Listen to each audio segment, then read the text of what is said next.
I'm here today with Jo Tomlinson, an award-winning ELT author, course developer, teacher trainer and English teacher with over 16 years experience in the industry.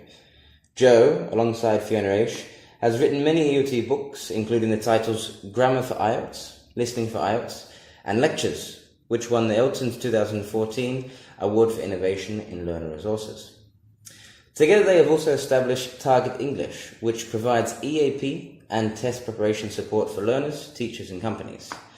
On top of all this, Jo has studied extensively, having completed both the Cambridge Delta and an MA in language testing. Hi Jo, thank you very much for being with us today. Pleasure. So Jo, let's start from the beginning. What first got you into ELT? It was a complete accident, actually. I got a temping job in King's College in their university summer school, doing the admin. And I used to obviously mix with some of the teachers and went into the staff room and listened to what they were doing, and I thought it sounded fascinating.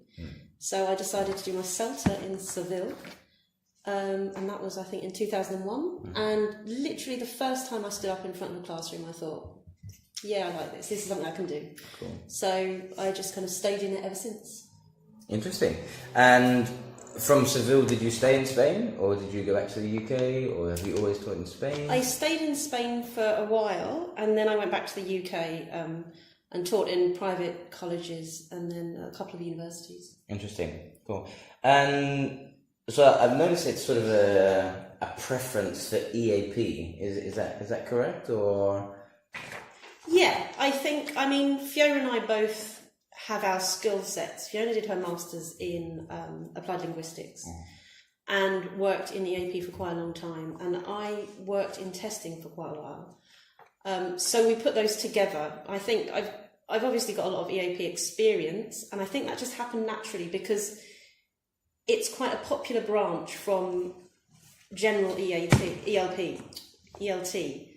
in the UK to go on to EAP once you've done your Delta. Right. So I think I just kind of naturally went into it, and from then moved on to testing. Excellent. And do you think there's a difference then between a big difference between university teaching and academy teaching? Yes, I do. But I controversially don't think it's any more difficult. I think it's just different. And I sometimes think that a lot of ELT teachers feel perhaps intimidated by EAP. And I think in ELT, you have to think on your feet quite a lot in academies. You have a whole range of levels. You have a whole range of reasons why people are there. And you've also got a range of types of ELT classes they're doing. So you've got quite a lot going on. And to manage that is quite a skill in itself. And when you go into EAP, generally they're all quite highly motivated. Definitely. Because they're doing it for their studies, and they're more likely to be a bit more consistent as a cohort in terms of a level. You know, you have challenges. The real only difference is perhaps the type of language, but as a teacher, you know, you're learning and you're studying and you're teaching language, so to discover and understand a new kind of genre of that language is not particularly difficult. I think the challenges are more kind of just understanding the language. Definitely. But I think the style of teaching is not any more difficult. Right, interesting. Very cool. And have there been any remarkable experiences along the journey so far, good or bad, that you would like to share? I don't know about remarkable experiences. I think probably the biggest learning curves I've had have come when I found something really difficult and thought about how to deal with that. So I think, like maybe many people when they start in ELT, I found kind of advanced grammar quite a dangerous area to go into. And I think I was about 2 years or 3 years into teaching, and I took on an advanced grammar course. And I just worked really hard for it. And I remember looking at kind of clausal grammar and how it all worked. And I did a load of work for every single lesson, but I came away from it thinking, I know that now, and I felt really good. So I think sometimes, you know, a lot of the challenges I've had, and they can be with groups that don't get on, where we've had to really kind of come face to face with the problems. I think those are where the learning, for me, the learning experiences come, is realising what you need to do to make yourself better and doing it for yourself. Definitely. Yeah, no, I 100% agree with that. Okay, so moving on. So together with Fiona, you've written an impressive amount of ELT titles. Firstly, why and how did you get into materials development? And secondly, do you have any tips for those teachers or people in ELT looking to move into this area? Well, Fiona and I were working in different places at the time when we started the business.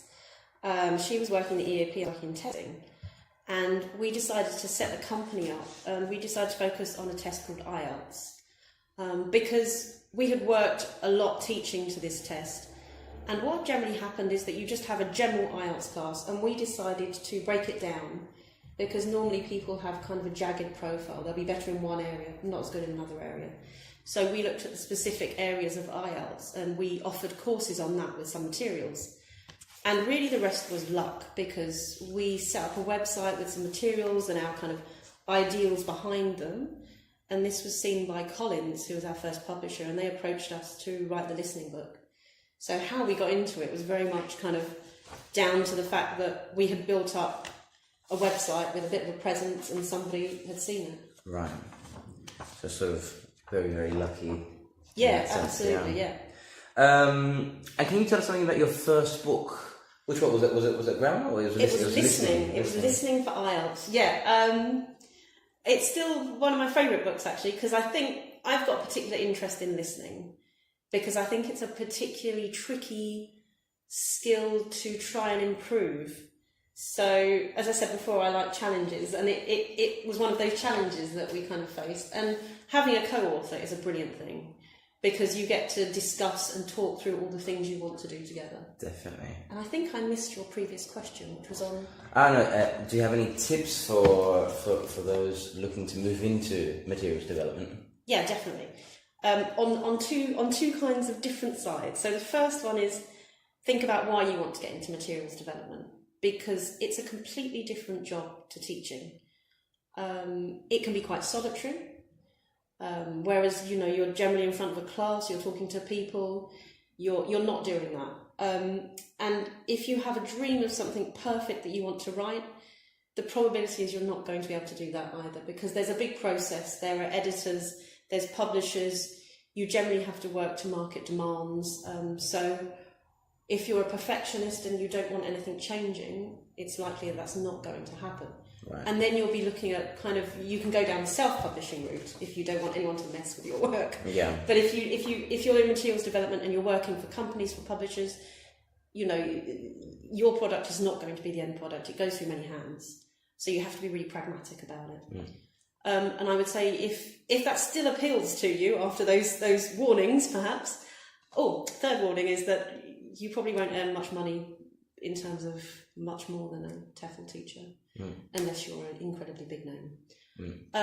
How do you get into it, though? I think you start by creating materials and checking how you're doing that. You can check with your colleagues and putting them online or putting them somewhere so people can see them.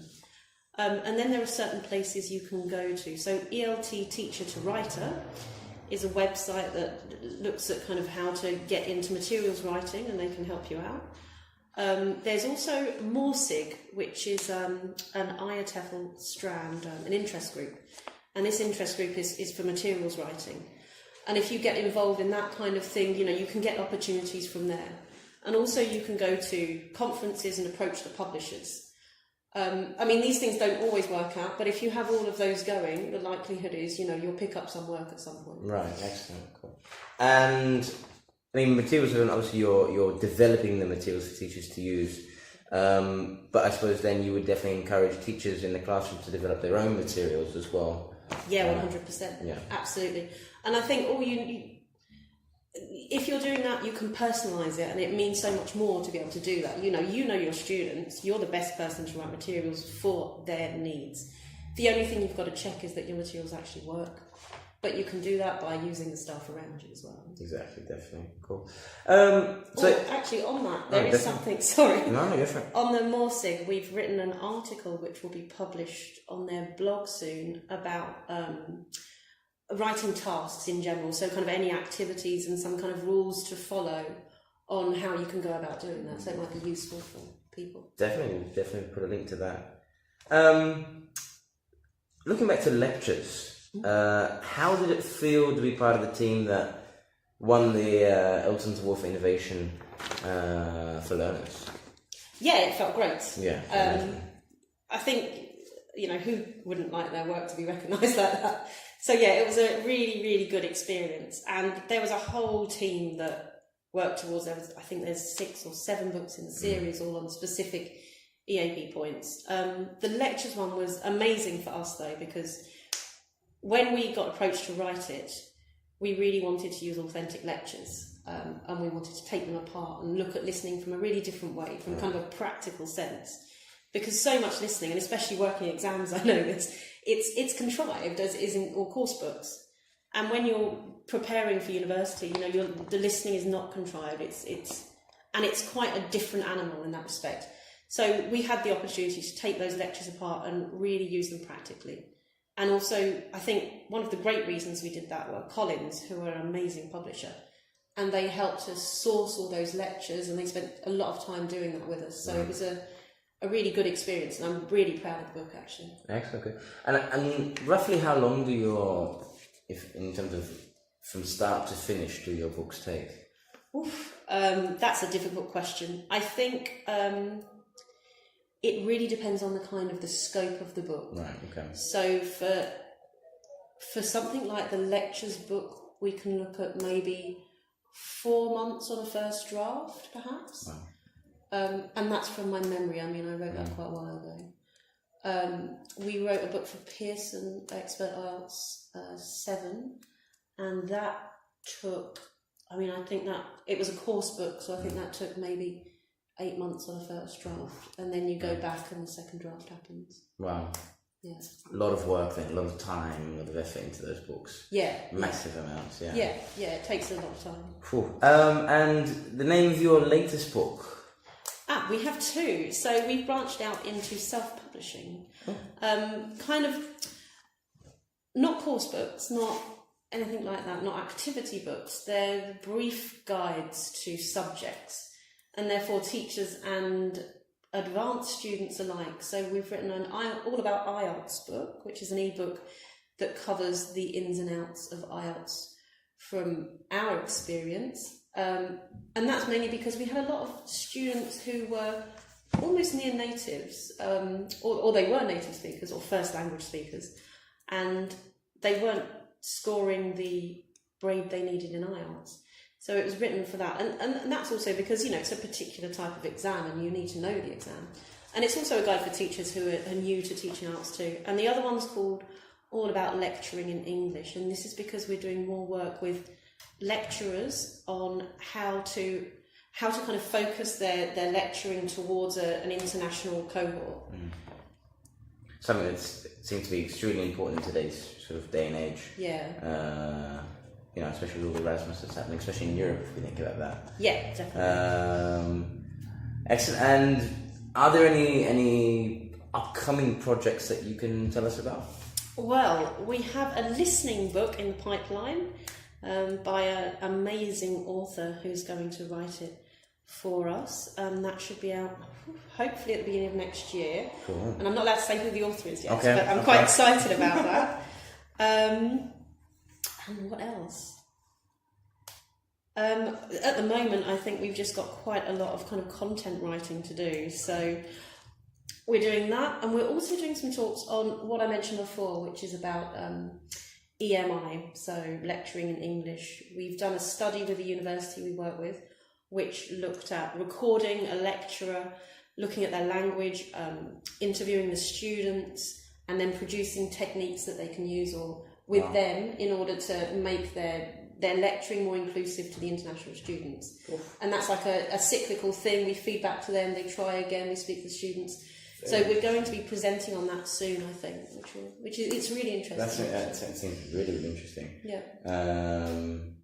I have lots of students of my own who are at university level, and these things blow their minds. So Yeah. Well, EMI is becoming more and more popular, and we've worked in EMI for quite a while now. But one of the things that we have realised it's sometimes quite controversial because there are so many contexts, and in some contexts a university is requiring someone whose first language isn't English to teach in English, and some of their students are actually better at English than them. Yeah. And that's quite a difficult situation to deal with, and I think, you know, offering techniques and ways to approach that is valuable. Massively. Really, really interesting. Okay, so many of Sponge ELT's readers are taking or thinking of taking the Cambridge Delta. Now, you've taken Delta. Mm-hmm. Could you tell us a little bit about your experience? Well, I mean, I took the Delta 12 years ago, I think. So I think it was almost a completely different structure. It's now modular, isn't it? Yes, 3 modules. Yeah. So I like that idea because at least you can take your time though. If you want to delay it a bit. Yes. Yeah. Yeah. I mean, when I did it, it was all in one big shebang with teaching at the same time, and it was really stressful. And that's what I remember. I remember being incredibly stressed. I had to do a learner profile, and I was profiling a Mexican student. She was a young girl, 18 years old, I think, and we were still using tape recorders.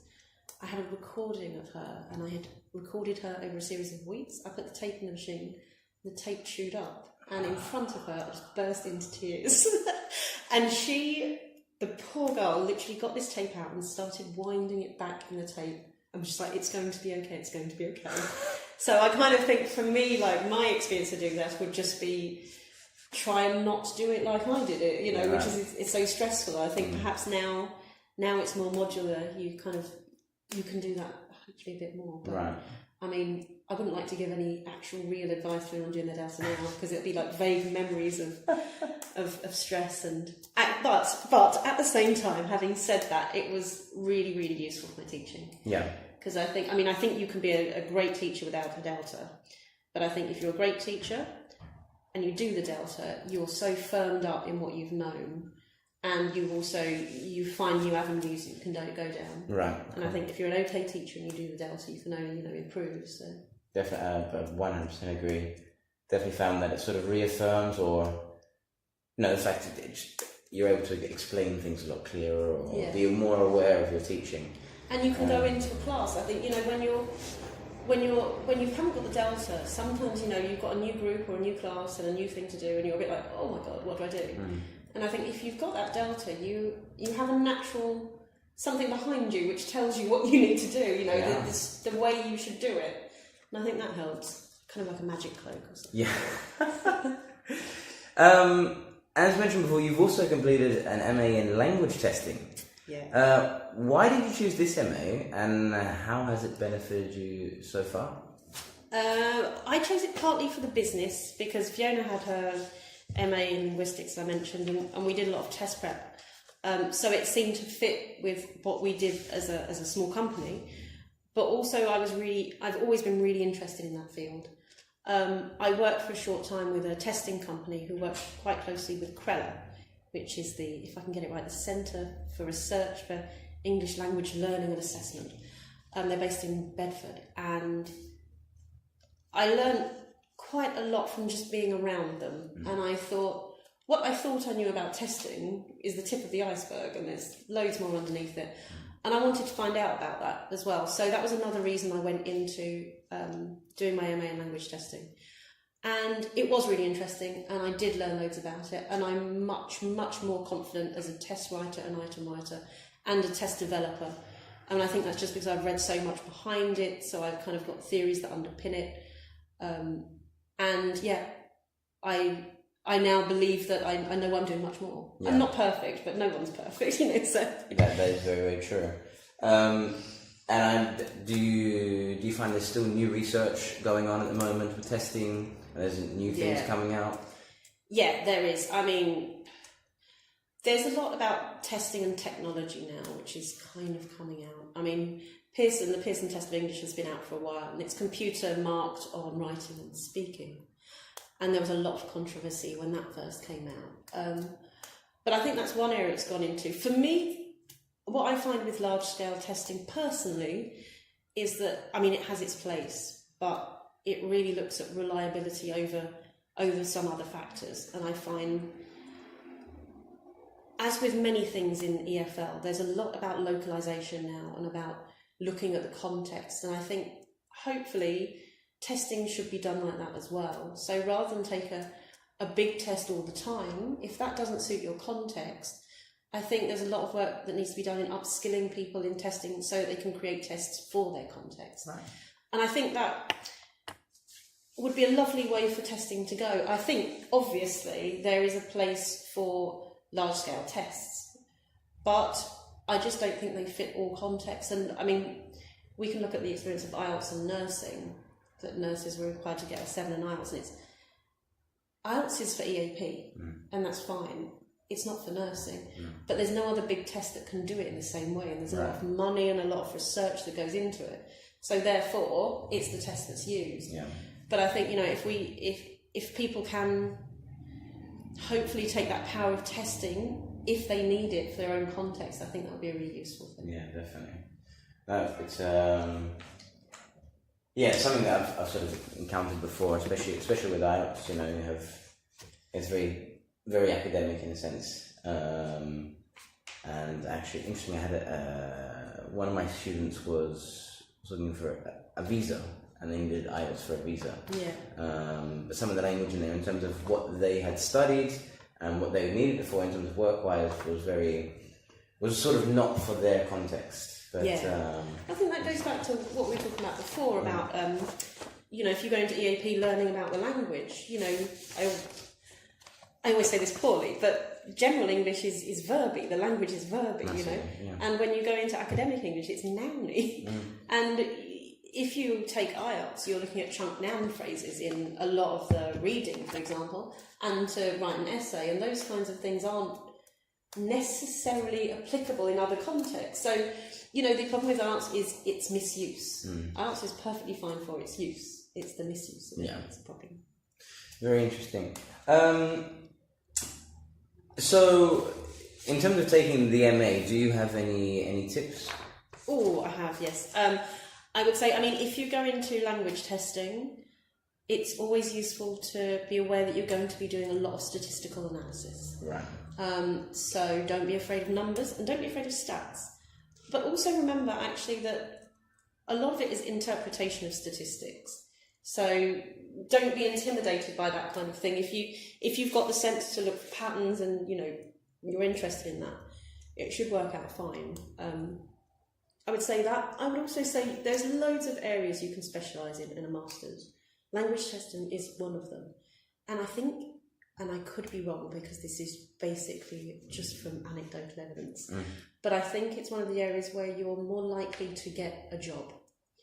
And a job that's kind of more stable. If that's the area you're into, you know, then, or that's a specific goal of yours, then I think language testing is a good area. And it's also really interesting, in my opinion. In your opinion, exactly, yeah. Now, a lot of people make comparisons between the DOTA and ELT-related MAs. Yeah. What major differences, if any, would you highlight for people that are deciding which one to choose? Think about your context first. So find out what the requirements are where you are. Because you may choose to do a master's, but that is sometimes meaningless in some countries who require the Delta for their inspections. So it's worth looking at things like that, because going straight to a master's can sometimes be a disadvantage in that kind of context. In terms of what they do, I mean, obviously the master's is more theoretical, the Delta is more practical, you know, you're going to be doing a lot more teaching practice, things like that. So I would say, from my opinion, if you're looking at it from, you want to firm up your teaching, you're already interested in teaching and learning more about that, go for the Delta. If you're looking at knowing more about theory and thinking about the other avenues you can take perhaps in ELT, then go for the masters. But I mean, you'll probably be able to advise much more than I can. Yeah, well, yeah. I mean, now that I'm trying to move into the masters as well, after having done Delta. But I certainly agree with what you said. Yeah. I definitely think the Delta in itself, the Delta in itself is a course in development. It takes you, and then you work from there. I think a lot of people are very scared of that in a sense, but and the MA is very, as you said, theoretical, but going deeper, very, very deep. Yeah. Which is something that I was a little bit, I wouldn't say disappointed, but I expected a little bit more with the Delta, especially with some of the research areas. But I suppose that's what I'm looking forward to with the Masters. Yeah, you can choose those on. Exactly, yeah. And now I suppose you've got kind of a route that you want to go down from the tasters you've done. Yeah, well, I mean, looking at, I just want to use this knowledge sort of to teacher training, move further into teacher training, and then perhaps one day move into, doing pre-sessional work at universities and maybe moving into lecturing now. Okay. I mean, one of my dreams is to move into linguistics, but that's which is different. It's a good dream to have. Which is different, but again, that's something completely different to language, in the sense to actually teaching in the classroom.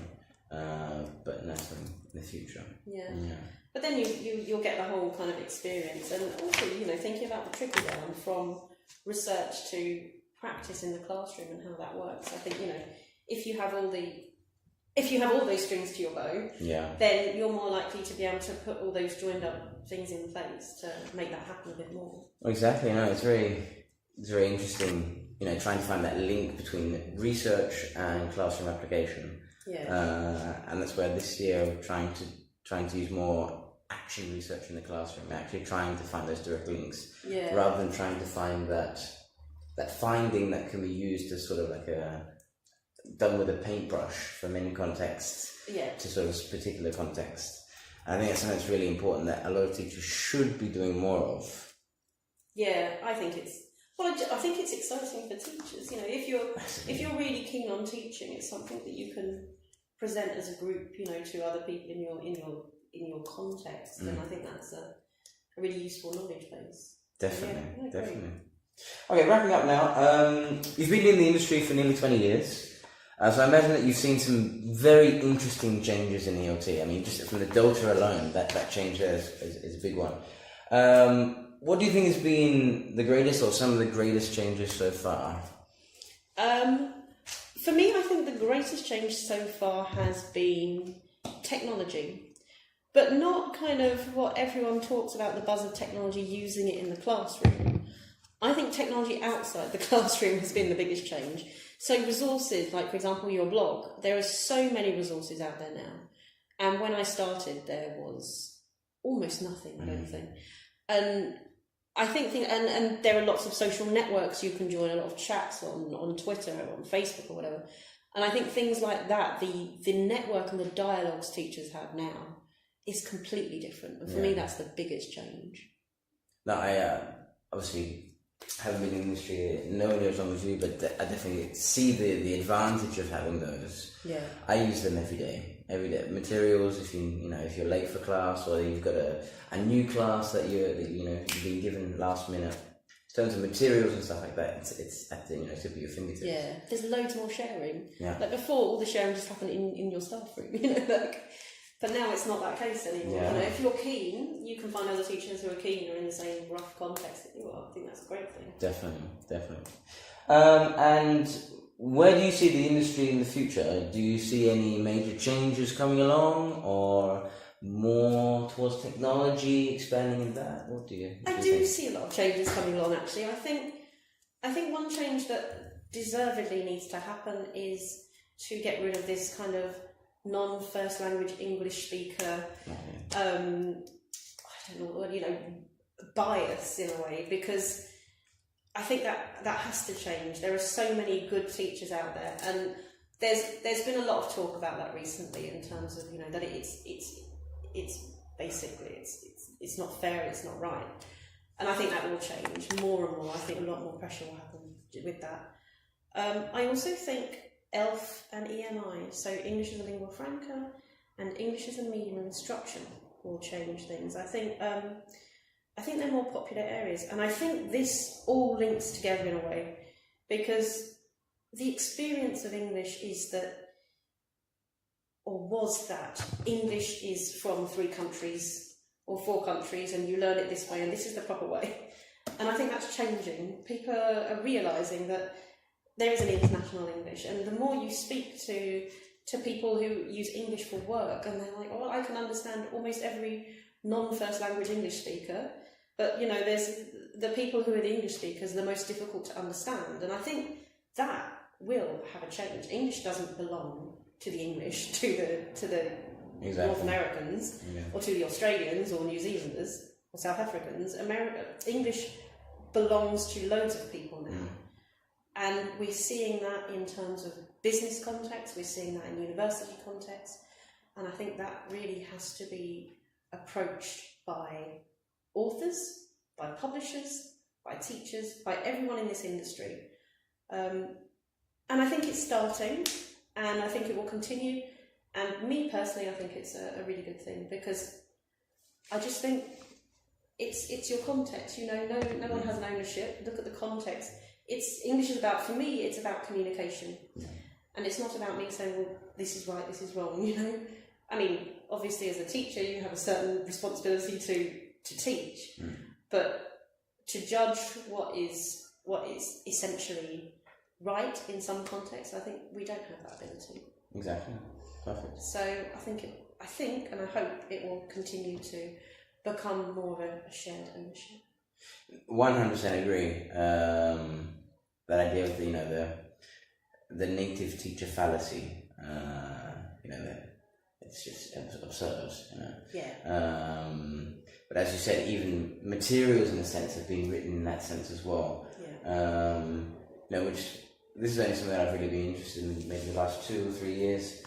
And the further, you only have to go onto TEFL website to look at some of the schools that advertise, and they say native teachers only. It's sort of, well, it's that sort of, takes the value away from the SOTA now. It's like, it's very interesting, and but like you are, I do see positive change coming. There's definitely awareness. People are trying to raise awareness of this. Yeah. Definitely. Sorry. Yeah, and I think it will. I mean, I think I'm sure you've known, and I've known a first language English speaker who has come into a staff room and you think, well, you have no idea of grammar, and it's sometimes the language level is pretty poor in a first language speaker, and especially in some places abroad where it's seen as this kind of, essential that is needed without a CELTA sometimes. And if you're going with that against people who are qualified and know the grammar and know, actually how these structures work, then it just seems to be nonsensical. Yes, no, I would almost say that an untrained native teacher would be detrimental in the classroom. I really do think that. Yes. No, but positive change is coming. Let's hope so. Let's hope so. And hopefully holograms would be good as well. Something jazzy with a course book. Definitely. All right, Jo, thank you very much for your time today. It's been an absolute pleasure. Pleasure. Thank you. All right. Bye-bye.